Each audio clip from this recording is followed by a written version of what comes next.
back to the Craic, everybody. I mean, first of all, we had never done a video podcast before we got here. And now we're doing video podcasts live. What a time to be alive. What a milestone for the show. Thank you very much to everyone who's helped me with this. The great on-air Jordan is assisting us in the background. The great Oscar Losef, who produces every week, Mysterious Frank, and ArielHelwani for giving us the platform. What a time to be alive. Of course, we have the fantastic and much celebrated centenary Apex event this weekend. It's huge, of course. And of course, after that, next week, it's going to be an absolutely massive week for combat sports because it's UFC 309 at MSG and Paul v. Tyson. Massive, massive week. Now, I know it's a milestone show for me, and I needed to bring in the big guns because, my God, I can't do this all myself. This is a heavy load to lift. I saw the reactions last week to the great man in the hat, and I said, how can I one-up Chuck Mindenhall? There was only one way to do that. It was to assemble the fantastic Man in the Myth podcast again, two of the greatest writers in the history of MMA. One is our chief editor. One is one of our chief scribes. It is Chuck Mindenhall and Shaheen Al-Shatti. Lads, thank you so much for joining me. Amazing.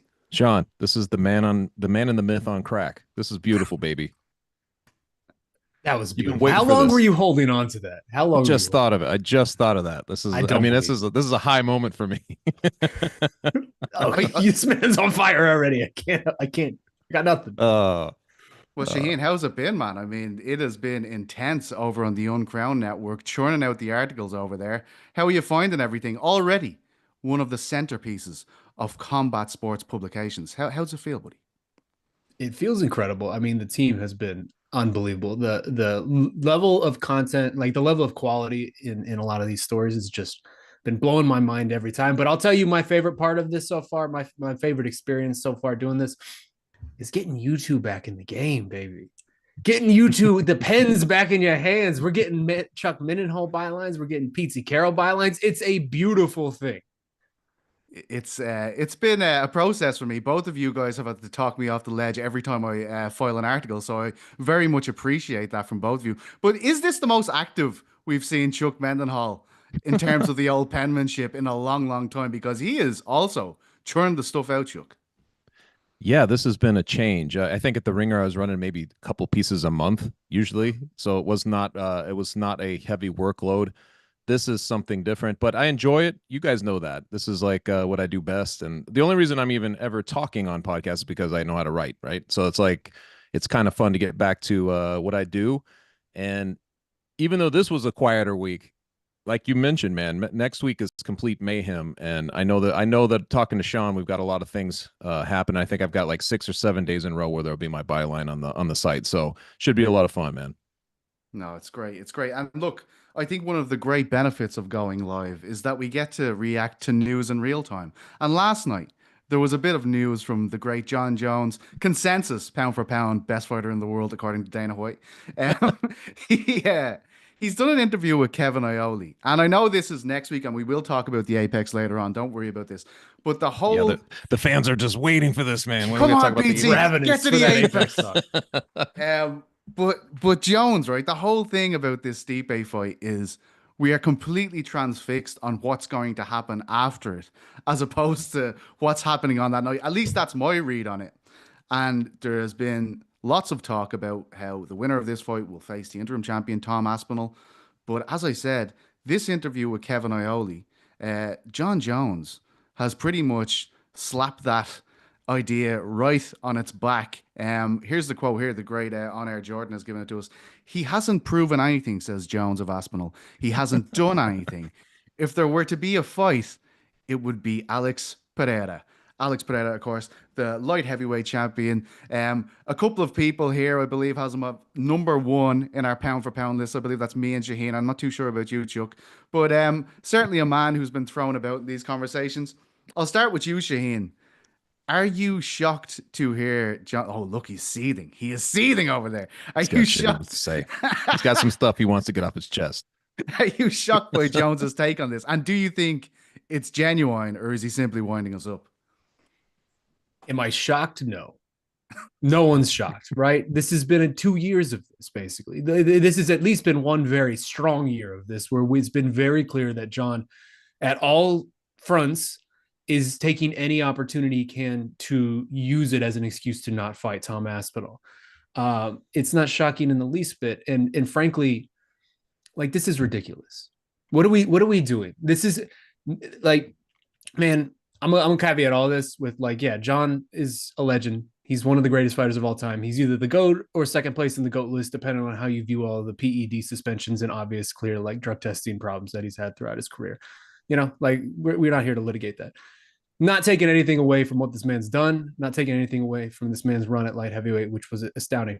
But this isn't the real heavyweight champion. Like, it's very clear at this point that this man is not the real UFC heavyweight champion. Tom Aspinall is the real UFC heavyweight champion because Tom Aspinall is the one fighting heavyweights. Tom Aspinall is the one fighting people who are relevant. Tom Aspinall is not sitting here waiting to drag a retired firefighter off the couch who hasn't won a fight since like 2020. Like, this fight is a pure vanity fight at this point. And now even this, like, this lessening of the stakes even further of, like, well, no, there's clearly no way I'm going to fight Tom, who holds the interim title, who again really kind of holds the real title. And I think a lot of people consider either the number 1 or number 2 heavyweight in the world, depending on where you view Francis. This is just ridiculous, man. This is very typical, but this is ridiculous. We see it's very easy to see what Jon is doing here. No, I'm not surprised by this. I'm not surprised in the least bit. And again, this vanity fight next week, it doesn't really mean anything. This is the exact same thing of a George St. Pierre, Michael Bisping situation. No one, when George came in and won the title, no one was saying, "Oh, George is the best George is the best middleweight in the world." Jon's not the best heavyweight in the world. We know that. And the fact that he's refusing to fight people who have a claim to be the best heavyweight in the world, and having won his title basically not beating the best heavyweight in the world already, like, there is no world in which that I will view this as like a legitimate heavyweight title fight next week when this goes down. It's just ridiculous. This is absolutely ridiculous. We're going to sit here and make Tom Aspinall defend his interim belt over and over and over again until you feel he is justified, Jon. No, in the meantime, go fight the light heavyweight who has wrestling issues, because he's very clearly like a good stylistic matchup for you. It's just this like heavy-handed protection of legacy and all of this, like, very thinly veneered, like, manicuring of, like, oh, in 10 years people will forget, the fact that I ran away from Tom Aspinall, instead ran to this, and they'll look at the resume and see, oh, Tom has a win over Stipe Miocic. It's like, oh, that's pretty good. Stipe was like a really great fighter. People will forget because that's what people do. But I'll remember, and people who are around right now will remember. Like, pretty sure most of us will. That's when it's beyond strange to have this as a metric, because if you're just basically saying anybody with a legacy, that's who I'll fight. These are the guys I want to fight. Why not go poke your finger in the chest of George Foreman then, or just guys like who, because what you could brush off any relic. And I'm not saying that Stipe Miocic is that he's a has been, but he hasn't fought in 4 years. You mentioned it. He has a very good heavyweight record and all that stuff, but I don't think he enters into the relevancy factor of this. And when you look at something like Tom Aspinall, and I was thinking about this, I think there's a lot that rubs you the wrong way when you hear champions talk this way. First of all, the kind of masquerading of having an interim champion, going through the process of setting this guy up to be next. Basically, what is it but a promise ring that you're going to be whenever there's availability for the real title, the unification, that you're going to get it. It's a very strange setup, and I'm like, if Stipe Miocic, I mean, if Tom Aspinall is not in the wings of this fight, it doesn't make any sense. You know what I mean? Like, this is, you're going back to a time when the UFC didn't have dangling carrots behind every event. But the reason this thing works is because they've set it up to work this way. There's always a tomorrow. You're always looking at tomorrow as the present is taking place. And as far as Aspinall not doing anything, I was looking this up. The guy has only Arlovsky has made it to the second round with the guy, right? Like, he's won all of his fights. He blew out his knee in the one fight. You've got to just kind of put that aside. So basically 8-0 through this run. Like, he's 8-0 through this run, beating guys 32s. Where was Jon Jones when he entered his shot? When he tried to take the guy's name in front of him, when he tried to take somebody's legs with Shogun Hua, right? He just got through a 40-year-old Matt Yushchenko, and he'd beat Ryan Bader. Like, this is what's the premise we're looking at? Because he would have never deserved a title shot under the new premise he's operating on right now. This whole idea. Sorry to cut you off, PC, but this whole idea that like, oh, you need to prove it to me. That's cool if you don't hold the belt. The moment you hold the belt, that is not how this whole thing works. Like that's just not how the sport works, and that's not how the sport can work. Like you, in effect, hold the division hostage if that is the way you operate once you are a champion, dude. It's Tom Aspinall has the interim belt. What is the point of an interim belt if not to eventually unify it with the real champion? If you were just gonna make this man go on 10,000 side quests before you feel he has earned your presence, like that is just that's insane. This is ridiculous. What are we doing, man? Plus, it's not up to him. It's not up to him to determine, dude, who's worthy. Like it's just not. That's not how it doesn't work that way, right? If you want to take this last part of your career, because again, that is the thing. Like there are two elements to this that you can conflate of like Jon is the champion and Jon as the all-timer. If you want to just take this last part of your career, Jon, because you've earned it, you were one of the greatest we've ever seen, if not the greatest. If you want to take this last part and just parade around doing fun fights with big names to make a lot of money and just add cool names to the resume, that's great. That's totally fine, man. No one would complain. If that's just the route we were doing and it's like, hey, guys, like I'm kind of done. But I really want to fight Stipe because that means something to me. And also, Alex is doing a lot of big things. He might be fighter of the year. I think that would be a fun one, too, and the fans would really enjoy it. People would get behind that.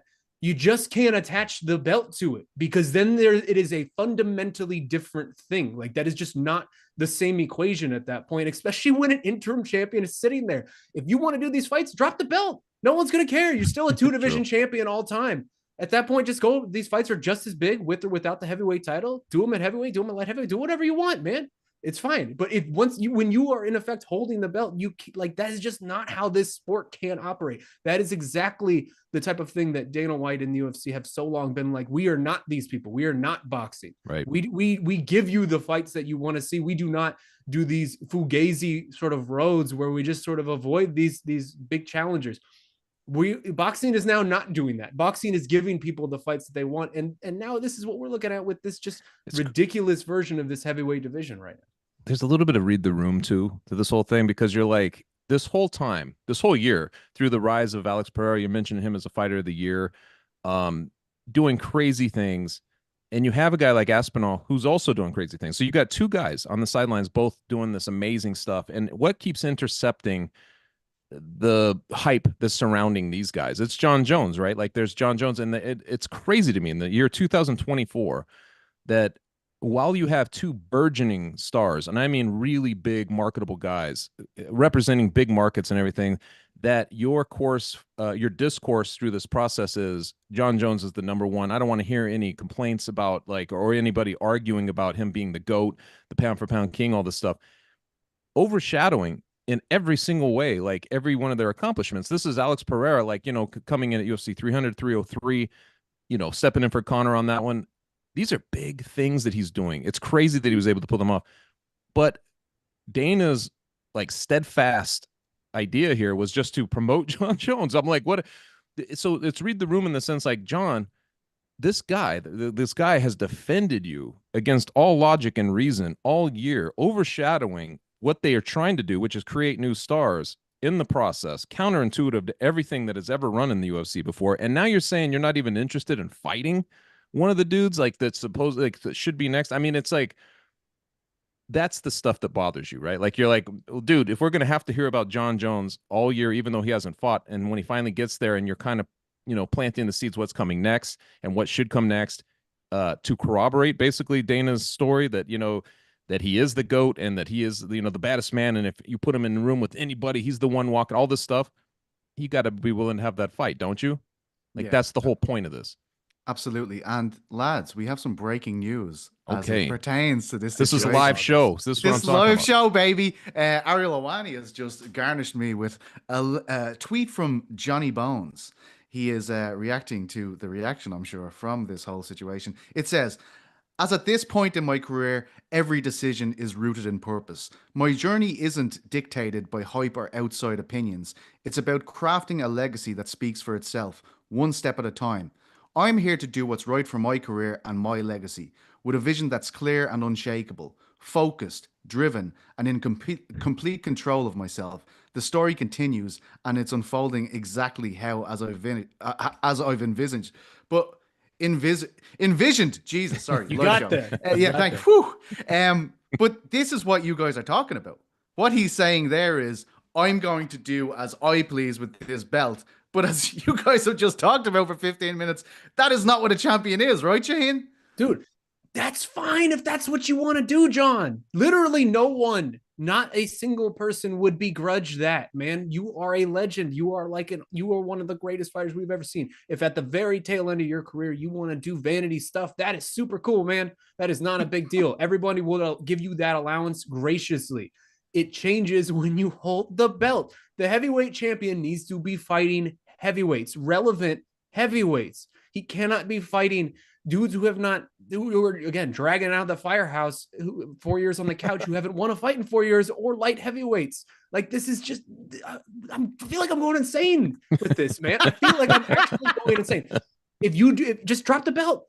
Just drop the belt.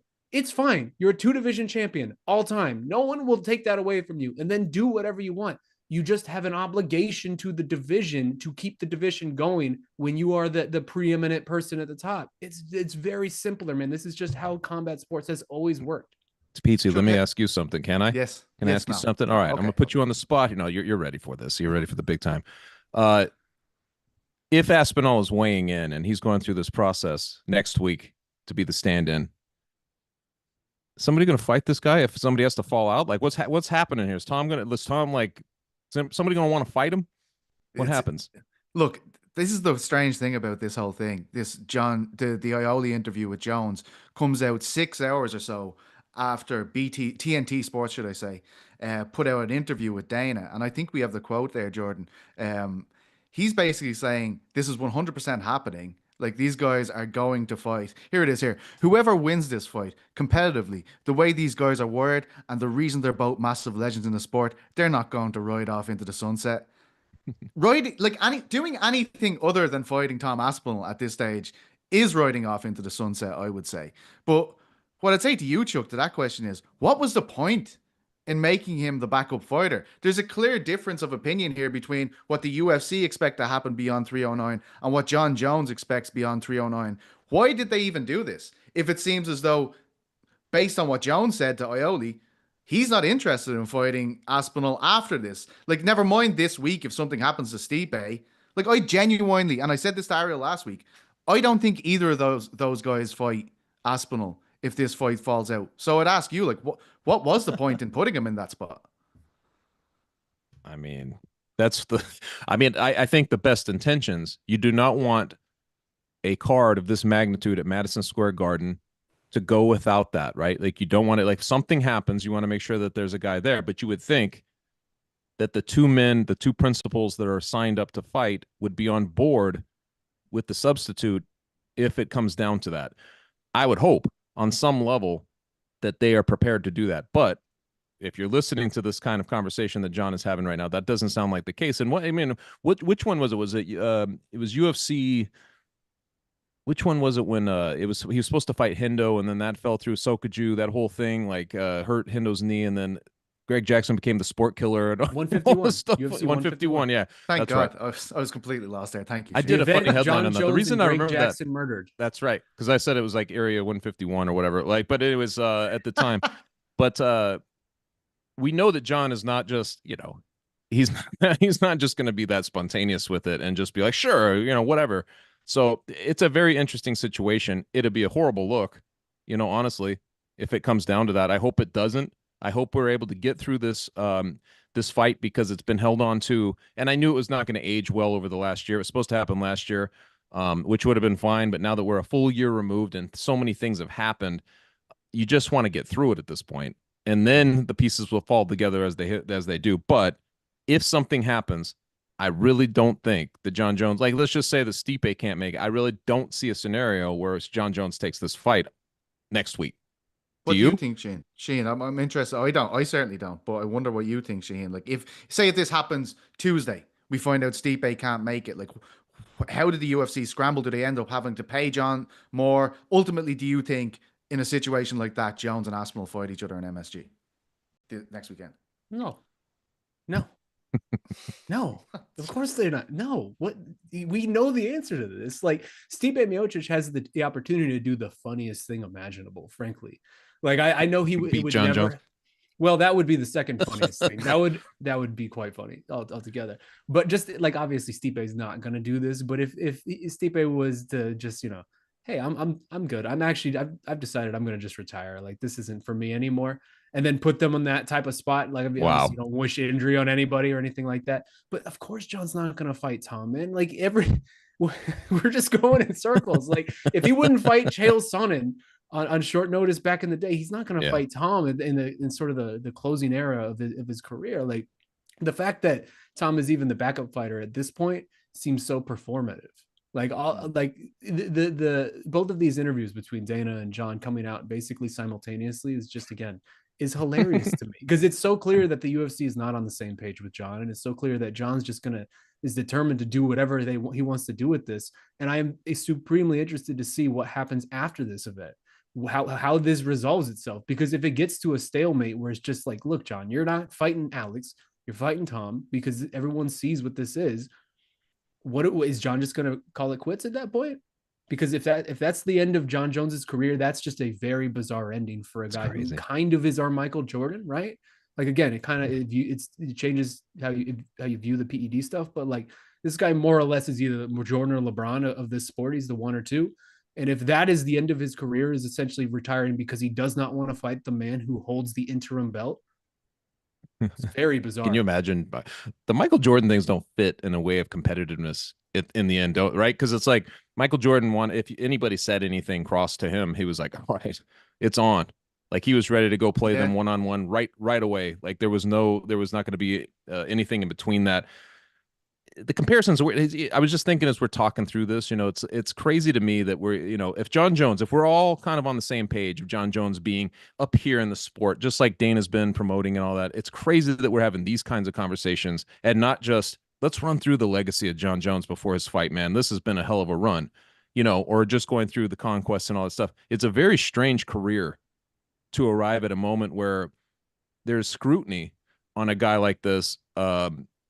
You know what I mean? Rather than celebration, especially as he is kind of obviously he's in the twilight one way or another. We don't know for a fact that, it's not his last. We don't know if it's his last fight. We assume it's not, but it could be, right? So it's like usually a guy like this, you'd be celebrating. It's very strange to be at a situation where it's actually, you're kind of scrutinizing his moves and looking at the shrewdness of his moves and stuff like that instead of saying, wow, man, what a career, isn't it? I mean, it's just a weird thing. And I think it's only going to escalate, right? Like we're not even at fight week. Once we get to fight week, how many times is this man going to be asked, are you going to fight the interim champ after this?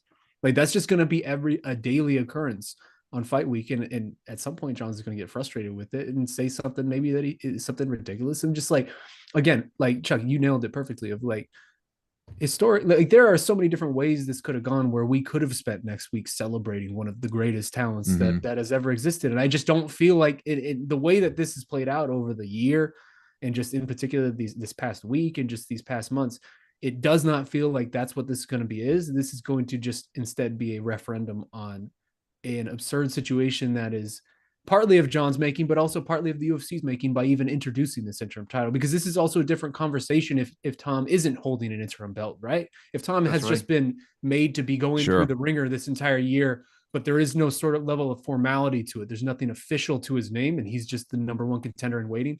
That even in of itself is a different conversation. But once you introduce the idea of another champion in the division, it's just, it can't go together. It's incongruous.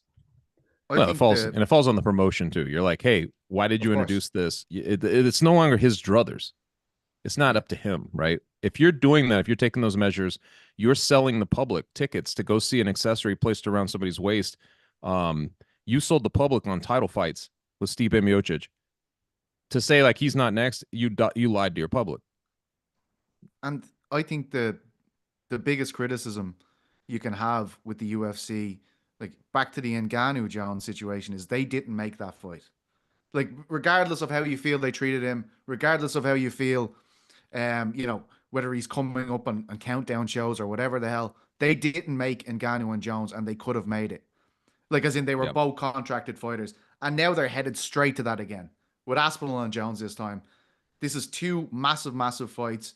And I don't know for how many years, Chuck, we were picking Ngannou v. Jones as our most anticipated fight of the year, and it never happened.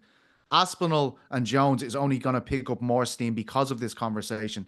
And how poorly will that reflect on the UFC if they don't actually That's make really this where fight? it comes down to. It comes down to the UFC looking bad more than anything, even more than John, because you're the one who set the structure in place. If you don't hold it in place, that's a bad look. Let me ask you guys something. If you take belts out of the equation, okay, and let's just say John gets through Miocic, there's no belt, that we're not worried about that part of it. What is the more intriguing fight for you? Would you rather see him still fight Aspinall, or would you pick the Pereira fight at this point? I mean, for me, it would still be Aspinall, just because I've always had a question of what Jon would be as a heavyweight, right? I mean, this is something he's been talking about for a decade, and it does at this point feel like we are going to see him leave the game without really giving us a good answer on that. Because, like, sure, Ciryl Gane is a good win, but it's also a very stylistic, like, opportunistic matchup for you. Like, obviously, this guy doesn't have that great of wrestling, and we saw how that worked. Stipe Miocic, again, if this was 5 years ago, this is a different conversation. But the hand-picked nature of that, again, very reminiscent of sort of the Michael Bisping era at middleweight, doesn't really give me the answer that I want. Whereas if you fight Tom, who is a legitimately great heavyweight, who is blowing the doors off of everybody, whose wins are better than Jon's wins at heavyweight, and also much more numerous, like that gives me an answer. That gives me a great answer to a question I've had for more than a decade. The Pereira fight is fun, and like I would love to see that, obviously, if there's no belt attached to it, or even if it was after Tom. But it's just, again, I feel like there's a route there that feels similar to the Gane fight, in that this is a guy with maybe a deficiency in wrestling to some degree, at least compared to Jon. And like, I don't think anybody would be shocked if Jon goes in there and just wrestles Alex and submits him in the first round, right? Like that would be, I think, most people's picks for that fight. It's a tremendously intriguing fight, but it doesn't have near the intrigue to me as the Tom stuff. Well, just in terms of the questions historically that would answer.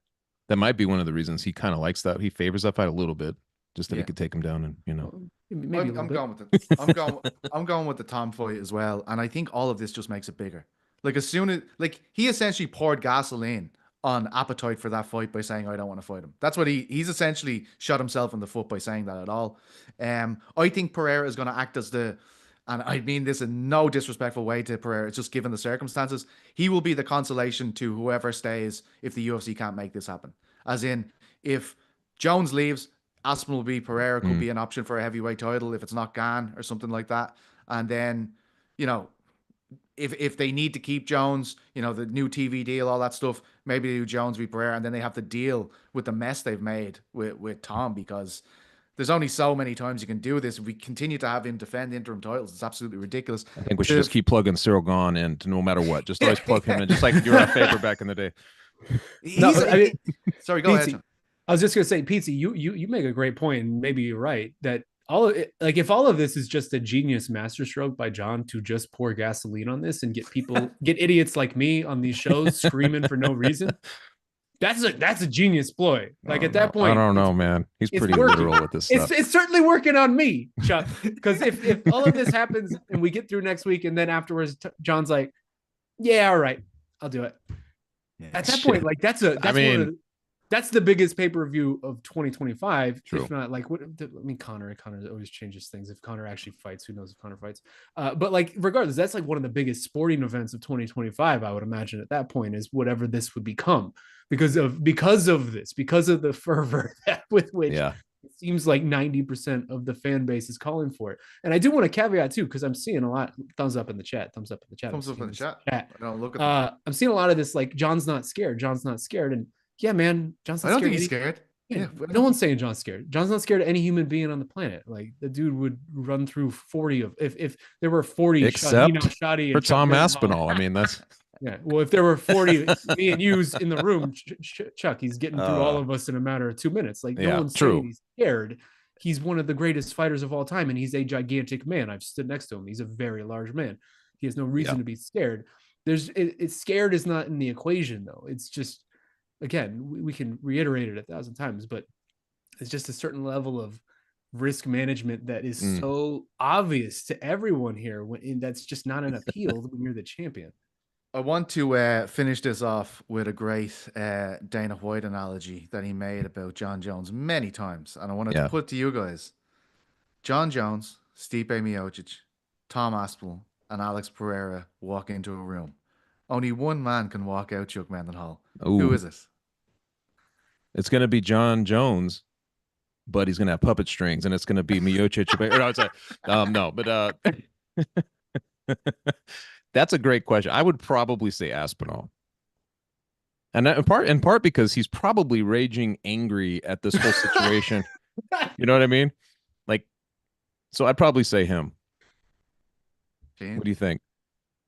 I mean, that question alone is why I so badly want to see this and have wanted to see it really for a decade. Is because I don't actually know. I guess 51-49, I would lead Tom. But the idea of picking against Jon in a fight is ridiculous because I've just never seen that man lose a fist fight, although Dominic Reyes beat him, but we don't need to talk about that. But again, I guess I would sort of lean Tom, but I wouldn't with any confidence say that at all. And I would be fascinated to see it. I would be front and center to see that. Used to be that you look at a Jon Jones fight and you're like, how interested is he? Is he taking it serious? Exactly. Like, you know what I mean? It was he was so above the cut that you would look at these fights and be like, can anybody cast doubt on him?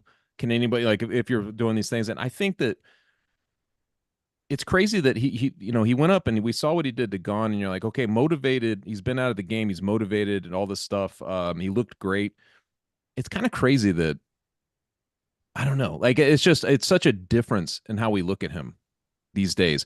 But I guess in a weird way, we're kind of paying him tribute to saying, like, you got to fight Aspinall. Why? Because we think you're that good. You know, we think you're that good. We've seen you be this good for so long that we want to see you against the one guy who looks like he'd crash in and bring that kind of doubt up on you, you know? And I guess that's one of the reasons why I really hope it does happen. I know we're sitting here criticizing, but I'm like, I really hope it happens because I think Jon Jones is that good. And if he goes in there and he does the same thing to Miocic, and I know that we could say the guy's been out, he hasn't had a win in 4 years, you know, we can say whatever we want. But if he does that, I just want to be able to, you know, to see Jon Jones in that situation where he's probably going to be an underdog. How does he react? You know, we saw it with Ali when he's fighting guys like Foreman. You have to see it at some point, like with your heroes, right? The guys who've been at top of the game for this long. If you're going to wear that forever, and if you really want to get over it in the most legendary way, that is how you do it. You go through the scariest guy, right? So I hope we do get it. Thing. That you just nailed it perfectly, and that's why you're the GOAT, Chuck. As you talk about another GOAT, that's the reason this is so frustrating. I think, at least for me, I can only speak personally for me, but like this whole narrative and the whole discussion from Jon's angle is legacy. I'm building a legacy. And if that's the way you're approaching this, none of this builds the legacy in the way that, like, the Tom Aspinall fight would. Fighting Alex Pereira does not build the legacy in the way that beating Tom Aspinall at this point would. Fighting Stipe Miocic certainly does not build the legacy in the way that beating Tom Aspinall at this point would. Tom Aspinall right now is the man.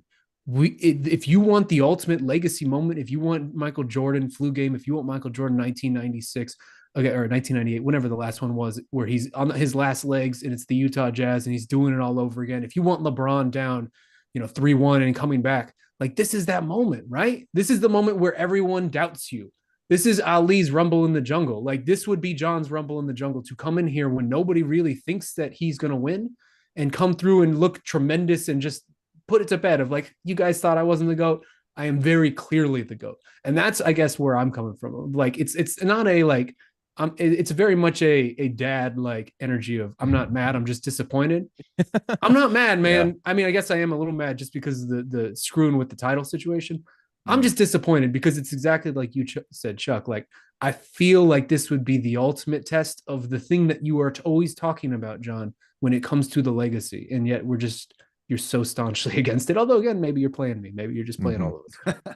It should be an interesting week anyway, because, as you said, we're going to be hearing comments from Jon. It's all he's going to be asked about next week. But of course, Tom's going to be there as well.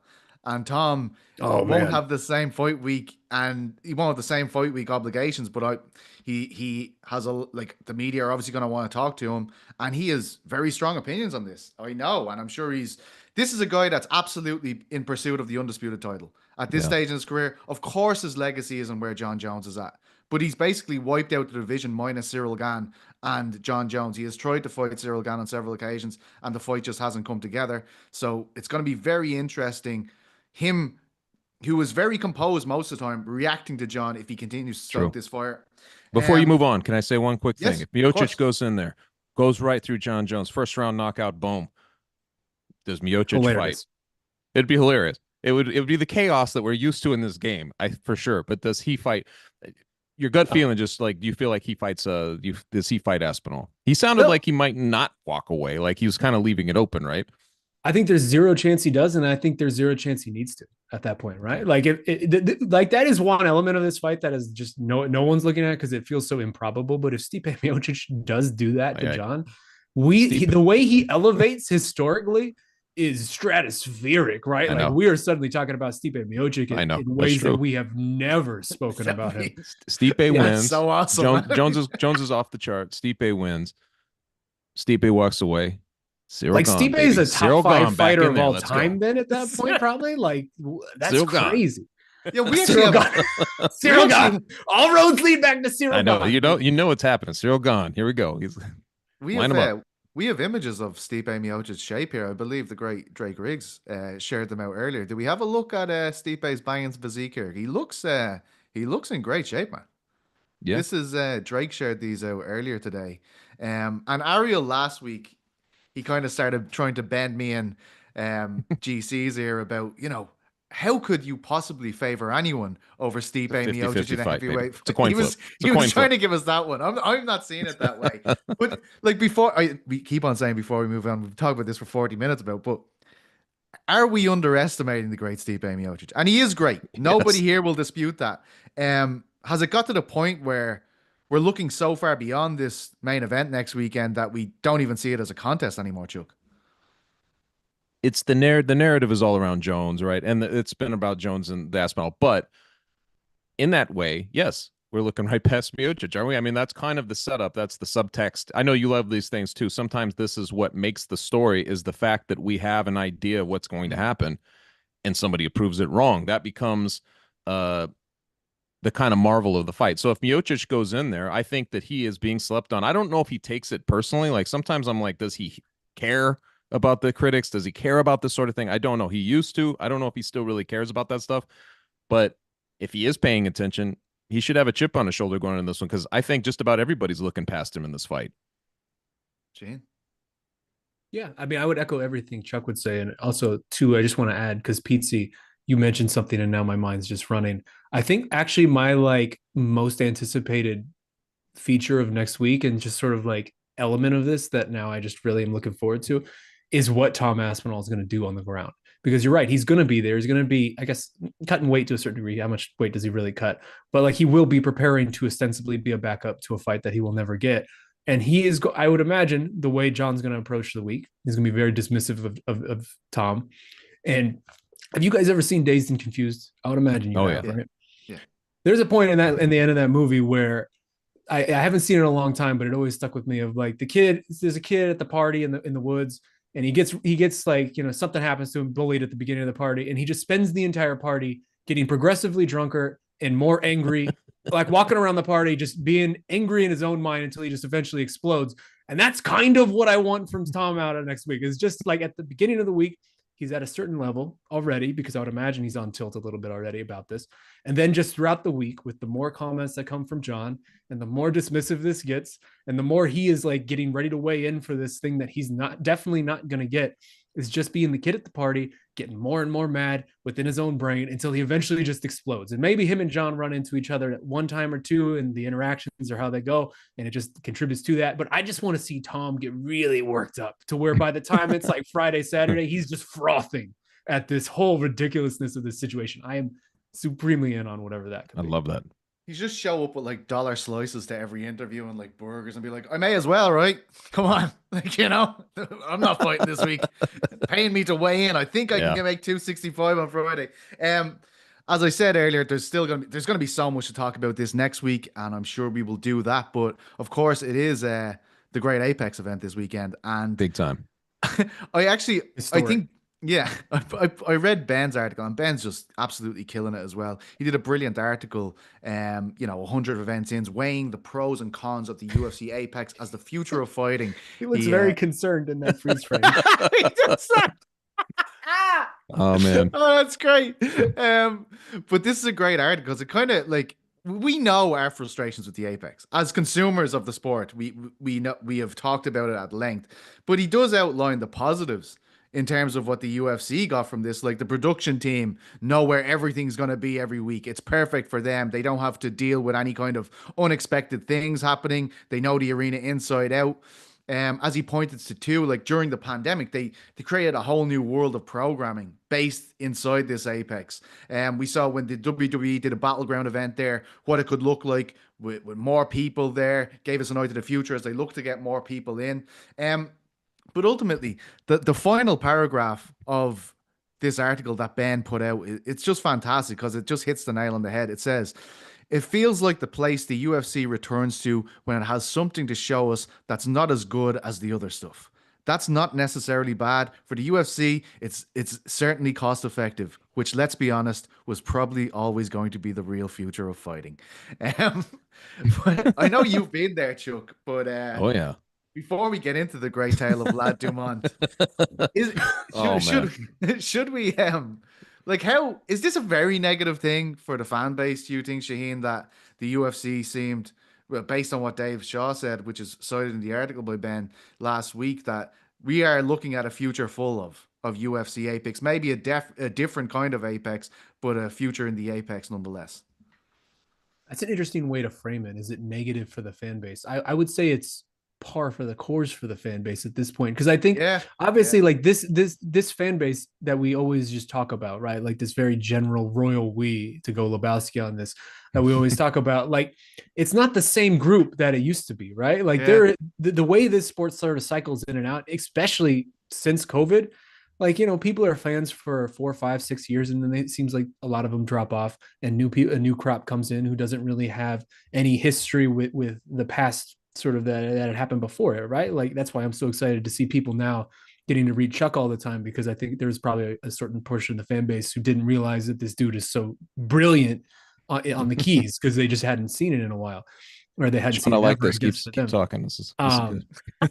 No, for real though. I'm Thanks, being. man. I So think a lot of handsome. people are just being introduced to it, but I think for like a large portion of the fan base now, which is a post COVID fan base, this is just the UFC. This is how the Right. UFC operates and has always operated, to them at least. This, at least in their heads and their experiences. So to them, I'm sure this is nothing. This is just like, oh, okay, yeah, it's another Apex show. All right, yeah, and they just move on with their day, and they either watch it or catch up with things they were interested in, or just read about it afterwards. Like, I don't think it is impactful to a lot of people, because it just is, and it has been at this point for so long.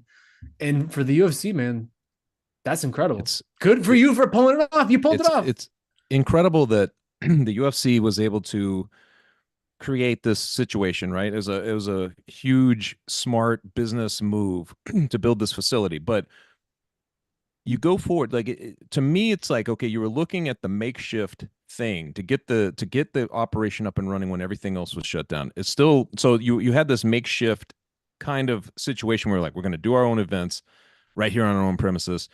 And a ton of fans did come in on this. Like that's what's crazy. I know a lot of people just around here they're pandemic fans. They came in because that was showing. They could watch it. Gamblers especially, they were like, this is a great thing to gamble on. So they all kind of came in there, but it's crazy to me that at a remove, what came to symbolize originally the show must go on, that the UFC was going to be resilient and they're going to pat themselves on the back for being the only show in town, now feels archaic on the other end of it, and a throwback to those times. Well, everybody else has moved on to live shows and everybody else is doing live productions and everything else, and yet the UFC is doing what, like a third, whatever it is, of their shows still at the apex, if not half. I don't even know at this point. But that's what's crazy to me, is just that when I look at it, I'm still looking at the pandemic. Nobody wants to kind of be stuck in that, right? And I'm like, to me, that's a Mhm. very strange thing. And even though they've had some good fights there, as the years have gone on, especially over the last 2 years, it's a content show. It's a content filler. It's all the overflow. It's people who need fights. It's you know, the main events might have some intrigue. You know, they might sprinkled in there. There might be some intrigues, but it's really just a content filler, and it's just strange because it's a different way to be. But I agree with you, Sean. I think the reason it's acceptable is that half of the fan base, a lot of people came bored during that time. This is just the norm to them. It's only weird to guys like us who've known a different norm going way back that was a lot more exciting than this, and you kind of get bored with this kind of situation.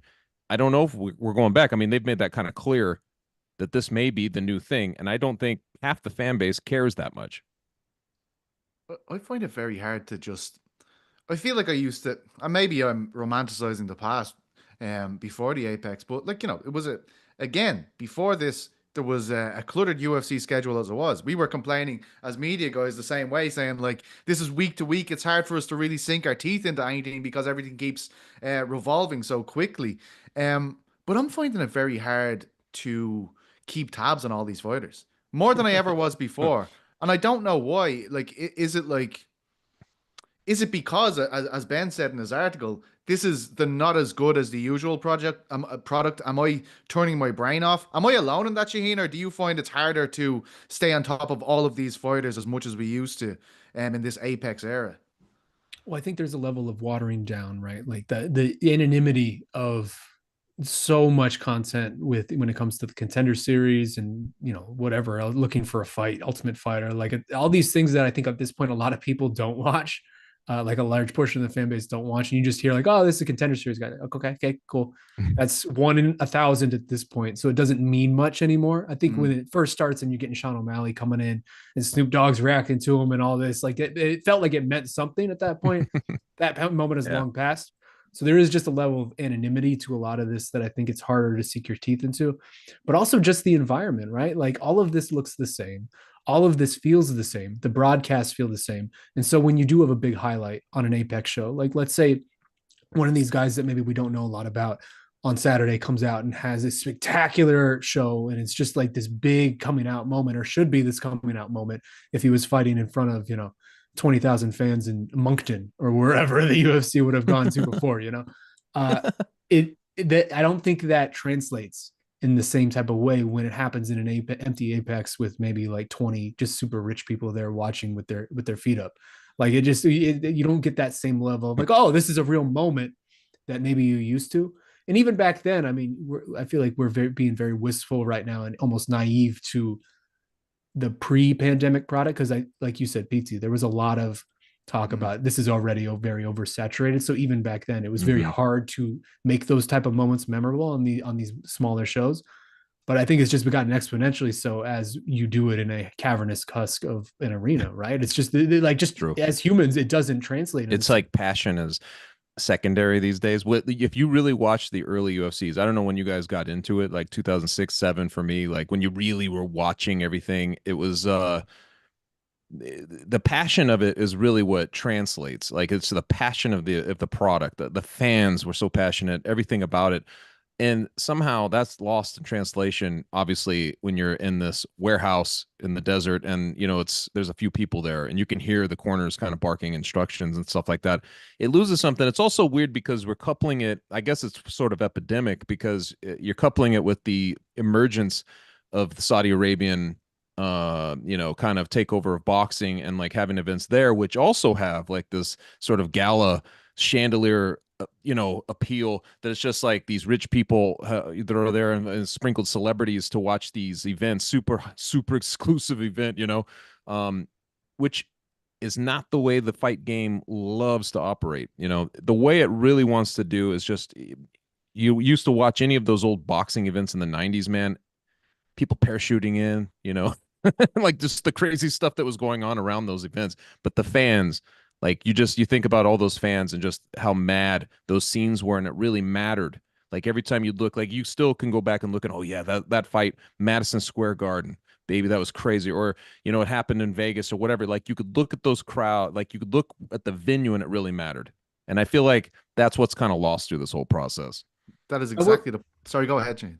I was just gonna say, I will say, I don't know if we're like this should be framed as a complaint, even though, because like True. the tiered system with which this has sort of been created and operated now Yeah. feels like it works to a certain degree, right? Like no one's I forcing. mean, you got to Neil watch- Magny, you know, Yeah, headlining. He's never going to headline an event, even if it's Oklahoma City, you know, like it at this point. So to your point. Yeah, the goat keeper. He is the perfect like apex headliner right now. He is Yeah. the exact person that you would want in this type of situation. It feels like the tiering of this system makes sense just to inherently within our brains and the way we've sort of been trained to look at a lot of this stuff. And it feels like it works, right? If someone does well on a couple of these Apex shows, they graduate to maybe headline an Apex show or being like on a pay-per-view, and then they keep going and escalating from there and there. And it just, again, it feels like it makes sense. And no one's forcing anyone to watch any of this. Like this is all supplementary content at this point. Yes. Like if you're just a hardcore fan and you have nothing going on Saturday and you really want to watch some fights, there are almost certainly going to delight. be, yeah, or you want to throw some money on something or a parlay. That's like usually who's watching, man. It's like crazy. Almost certainly going to be something for you there. And a lot of times there are fun, like a lot of fun fights on these shows. It's similar in the way that if you go to a regional show, like if I go to a Rage in the Cage show down the street in Arizona, I'm probably going to have a great time because the talent level is maybe just not to the point where I'm going to get these really sophisticated, 15, 25-minute wars. I'm going to get lots of knockouts and submissions. A lot of times that's what this feels like too on these weekends. And that can be either good or bad. I guess your mileage can vary, but I almost don't know if it's a complaint at this point. It's all what you make of it. If you want this stuff, it's there for you. And if you don't, you can easily skip it and catch up on it, I mean, you're not going to get shivved at one of these Apex events like you would at the Rage fights, man. Well, that seems like a negative. I like the excitement, Yeah, I tapped out on them earlier this year and I was actually feeling guilt. Like because we have to watch so much, and like I was staying up till 6 in the morning to watch the main events of these cards, and eventually I was just like, I just can't do this. I can't justify it because the next week we'd be doing shows or whatever, and nothing would come up for the most part with all this stuff, and I'll be like, what? I'm after taking out my Sunday just to stay up and watch this fight that it seems nobody wants me to talk about or weigh in on this week. And with that said, I'd ask, like, will you guys watch tomorrow night? Are you guys excited for any of the fights tomorrow night? Genuinely asking, because again, despite the historic implications of this event, despite the amazing preview the boys in the back gave yesterday for this fantastic event, I ain't watching this shit live. No way. Yeah, you'll stay up and watch any pro football game any hours of the night. Don't make me get my ball. Don't make me get my ball. The people want it. The people want it. Look, I'm just working on my action at the moment. I'm not quite where I used to be. I want to bring back the 1940s. Your refusal, like your Bronco continued Nagurski. refusal to hold the ball by the laces is the best part of this. I didn't even know that was a thing. I actually didn't know that was a thing till GC said it the other day. What did you think the laces were for? Just a cool design thing. I actually had this discussion with my friends during the Super Bowl last year. I was like, what is the story with that, man? Why do they have that fucking thing? It's like me saying, like, I like to handle a soccer ball with my hands. That's how I like to do it. I like to pick it up and score a goal. Yeah. It's unbelievable. Throw it in. It's easier. I mean, but you have to say, like, it's easier to watch an NFL broadcast than it is there's a bit of an atmosphere there, especially like in Baltimore last night, let's say, A bit of one, yes. But again, it does translate, right? Like, I agree with you. It's weird, man. It is weird to watch. I've been to the Apex, like you were mentioning. I've been there a couple of times. It's a better experience, I think, if you're there. Definitely. Than if you've been there too, Al-Shatti. I've been there for fights, not a live like you watch it UFC on TV. fight night. But sorry. No, you're good. No, I've been there for fights, not like a live UFC fight night, and I agree with Chuck. It is a lot better of experience. Yeah, I mean, Lad Dumont, I mean, does that ring a bell? Because I was at that fight, man. A lot of people talk about being there, but I know there were only about 50 people in that room. Yeah, so it was one of those legendary nights in Apex history, cited to the end of time, along with your name. I was intoxicated. I will say that. I had a lot of what was that? What is the Howlerhead, the banana Howlerhead. liqueur. They had like a VIP Howlerhead in the back. That's where you'd find all the managers and stuff hanging out and schmoozing. But they were handing out free Howlerhead syrup, and I had some of that, and it was not good. There's no way that stuff is good. Banana flavored liquor is just not the move. Yeah, it was not. I tried to mix it too. It was not good. Anyway, go ahead, Sean. I'm sorry. I was going to point it back to you because I'm PT asked this a question, whether you're gonna watch it or whether we're gonna watch it. Oh, right. Like, I was trying to avoid that. I'm a very boring answer because I, run an MMA website ostensibly, so I kind of have to. So yes, I will be unfortunately watching it in live blog event. You set him up. You set him up, Pizza. You wanted him to say, "Nah, I won't be watching." As the because I can't pay any of you guys enough to be able to do this for me. So no one else is willing to do has it. wrote all my articles so far. You should just look into that. Yeah. But I am very curious whether Chuck Mindenhall will be seated watching this. I will not watch the whole thing. There's no way, but I will watch the main fights. I'll check them out. What's the main fights? I mean, you got the fight nerd, right? Like he's fighting in there. We'll check him out. We'll get Neil Magny, see if he can get that 22nd win in the welterweight division quietly. Who's Neil Magny fighting? You got Meerschaert. He's on that card. He's that should be good. Fighting that cat from one. That'd be good. Fighting that cat from one. All right, let's give ourselves a get out of jail clause here. Like, I mean, it's because the gravity of next week, isn't it? That's really why. Disrespect Ryder de Ritter like that. I'm actually looking forward to his debut. That will be dude. Good, I am so excited for his debut, and the fact that he's not even the co-main event on this card. I know. I would take that as such immense disrespect. If I was him, I'm like, oh, you're not even gonna put me on a pay-per-view. You're not even gonna put me as like a headliner, co-headliner on an Apex card. I'm just somewhere in the middle of the flotsam. I know. That's so Dana, though. That's so Dana. Like, bring in MVP. 2-division champ. I know. You bring in MVP, though, like, and he just kind of throw him in. Like, he has to prove it, man. Like, these other organizations don't really matter. It's like, this is the UFC. It's just, that's so Dana to put him at the spot they did on this card. Is it because, do you think my interest has been dampened because of next week and how big it is? Like we talked about 309 at the start. There's also this Jake Paul. I'm just trying to segue here. That's not a real question, Shane. We got Jake Paul and Mike Tyson. ArielHelwani, of course, will be on the broadcast, which is always my favorite part, Ariel. I love you very much. But I watched the countdown for this show yesterday because I was saying during the week, I was like, the fight between Tyson and Paul might be the thing I'm least excited about in the lead up to this. Like, I want to see the broadcast. We got Taylor Serrano, the rematch. Just this whole situation with Netflix, like having this in nearly 300 million homes, like from Monday of this week. You click on Netflix and the countdown is coming on Thursday. And of course, I duly watched it Thursday. The marketing works, Netflix, fantastic work. But I'm watching it and I'm talking to my mates who are watching it too. And suddenly they're like, oh man, it's Tyson. Like it's hard not to get excited about Tyson. This is obviously very controversial. Like I spoke to a lot of boxing journalists during the week for a piece that'll be coming out next week about this. And they're completely against it for the most part. Well, the guys I talk to are like, this is bullshit. This is a bastardization of the sport. This is a gimmick fight. All this kind of stuff. Are you guys warming to it at all? Or were you already warm? Like, how are we feeling about it, Chuck? I mean, I'm in the same spot. It hasn't grown on me as it's gotten closer. It hasn't taken on any new dimension. It's just, I find it like, and I think we were talking about this before, the juxtaposition that's going on this fight card from having like basically a circus top, a top event to a very awesome boxing match, between Katie Taylor and Amanda Serrano. So like, if you look at that sort of thing, it becomes like legit. And I think it needs that kind of legitimacy for people to truly pay attention, because you have to, like any serious journalist, right, or any serious fan is going to want to see that. The rest of it is spectacle, but at the same time, I'm like, it is Mike Tyson, right? It's Mike Tyson. Mike Tyson has stayed, and I don't know, like I know Sean especially is still in his, what are you, 23, 24 years, so very young, so maybe he doesn't even never even saw Mike Tyson like his career was long over. But Mike Tyson still holds his mystique from the 80s. It's a crazy thing, does he not? Like he still has that.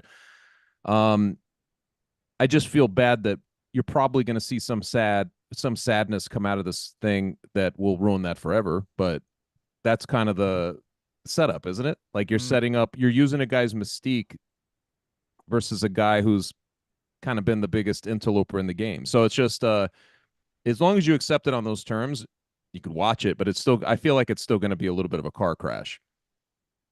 Little bit of a car crash. I mean, I think it is the biggest car crash of our time, frankly, right? Like it's going to be the most watched fight of our era, most Could likely, be. It could be. unless it's hard to say predict what Netflix will do after this, right? Because if Netflix just generally enters the live combat sports space, then maybe every next fight is the biggest fight of this era. But like the amount of people that will be able to watch this and that will tune in to watch it because of the names involved, because they are perfectly sort of split in the middle of, there's a whole segment of the population generationally wise that reveres Tyson, that remembers watching Tyson, or that grew up hearing people revere Tyson and want to understand why, and like seeing the highlights and those people.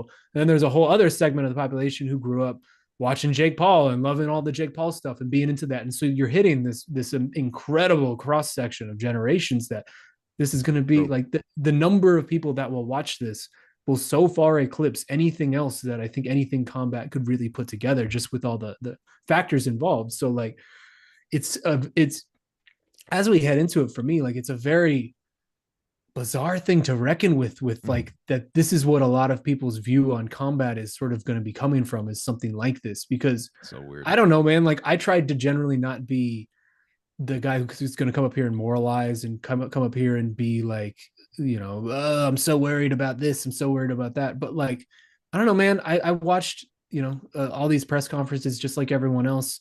When Jake Paul pushed Mike Tyson at I think the New York presser, it felt like a young man pushing a frail old man. Right. Like it did. Like you could even tell when Jake did it, of like, I'm not going to really put a lot into this because I don't want Mike to get hurt and cancel this fight again. I don't know. It feels weird to say like I'm genuinely concerned for Mike, but like part of me, at least in the back of my brain, is genuinely concerned that a 60-year-old man we're all gonna watch him get pretty badly knocked out by a younger man with incredible resources, multi-million-dollar resources, who has been taking this very seriously for a while now, and obviously has some actual power and has beaten some real athletes, if not real boxers. I don't know, man. It's very gross to me still, and obviously, we're gonna have to do a lot for it, and so I'm having to reconcile a lot of that, of just like, I just hope everyone's okay. Like I just hope Mike comes away from this okay, because this again is a 60-year-old man basically who's probably going to take pretty severe head trauma, and maybe that doesn't happen, and maybe I'm just being naive. What's the best case scenario for this fight? Tyson wins. Well, Tyson that's got to be right. Like that. Rick would be said that one. during the week, and I was like, I was so far away from that though. I wasn't even thinking of it when he said it. He was like, "Oh, with Tyson winning," and I was like, "Oh yeah, that is a possibility, I suppose." Like that's where my head's at. And you're talking best case scenario. Before we get onto that, Chuck, if it is the worst case scenario, as Shaheen has put forth there, and Paul goes in and he just starches Tyson in a round, like, do you think that's Netflix kind of saying, okay, we need to take a break from that? Because the reaction to that, I feel, a brutal knockout of Tyson, would be very, very poor. I feel like that will be people would be upset to see that, given we know that the disparity of an age going in. Yeah, I think if that's how it goes down, if Tyson goes in there and just gets knocked out in any kind of brutal way where you're just, it seems gross, like what Sean's saying. If it just feels like, if it plays out the way we're dreading that it might, I think that's going to be a very bad look. They'll get the numbers, and I think they'll say, okay, wait, this is for this kind of platform, they're going to have to revise this, and they will not do that kind of fight again. I honestly don't think that they need to. You know what I mean? They don't really need to do this sort of thing. This is just a vastly intriguing fight for all the reasons we've already talked about. But I don't think they go back to it. It's going to be, if it goes down the way we're talking about, it would be one of the sadder things for anybody who's revered Mike Tyson. Like if you saw a Muhammad Ali at 16, obviously this would have never happened, but if you'd seen a Muhammad Ali if you saw him in even the early 80s when he was getting lit up, but imagine if he came back in 1990. I mean, it's just insane, right? Like it would be not a fun thing. There's a lot of people who care about him. You know what I mean? So it's not going to translate well to see him get knocked out like that. Yeah, I mean, two things always pop to mind as I think about this fight that are just inescapable for me, both of which we covered and watched, which was obviously Tito Ortiz versus Chuck Liddell, the last version, where you Ooh. trot Chuck out there after Oh, a whole Jesus. week of it being very clear that this should not be happening. Wheeled him out there. Basically, right? And then we see what the obvious version, know. like obvious result of that is, and it felt awful at the time.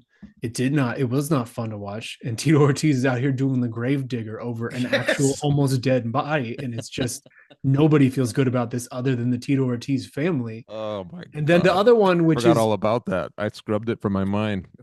Go ahead. and then the other one, which is maybe more representative of something like this and actually closer in comparison to it, but I think one that like not a lot of people saw because it was in such a weird setting was Vitor Belfort fighting what I believe was like 58-year-old Evander Holyfield a few years ago, where that was just awful to watch, Yeah. where it was very clear That's that right. Evander Holyfield should not be out there. And sure, Evander Holyfield's one of the greatest fighters of his era. He's a Hall of Famer. He's a multi-division champion, but like he's almost 60 at that point. And Vitor Belfort runs through him in a matter of minutes. And it did not look good. It did not look fun. It looked really awful and gross to watch. And the whole time you're just left with like, man, A, why am I watching this? B, like, I hope Evander's okay. And that feels very similar to this, except Jake is younger and has more resources than Vitor did. So I don't know, man. Like, again, I'm gonna try so hard next week to not be the dude raining on everybody's parade, but I just genuinely, that's sort of where I'm at. I guess I want this to be okay and we get over with it, and it's not something that we look back on of like, how did we not see this coming? Yeah. Absolutely. Well, lads, that's all we have time for today. Thank you so much for joining me. This has been an embarrassment of riches in terms of my guests for my first Craic Live. You guys have absolutely killed it. I felt like I could just walked out there. I felt like I was listening to the podcast, your old podcast, which I absolutely See, loved. we made your job easy today, Pete. Yeah, no, these are absolutely brilliant. It's going to be a massive week next week. I think that's what you can't really wait to get to the back of, Shaheen, if I'm being honest. You just can't wait till about 700 articles are filed and you can maybe go to bed for one night a week. You know, that'd be lovely.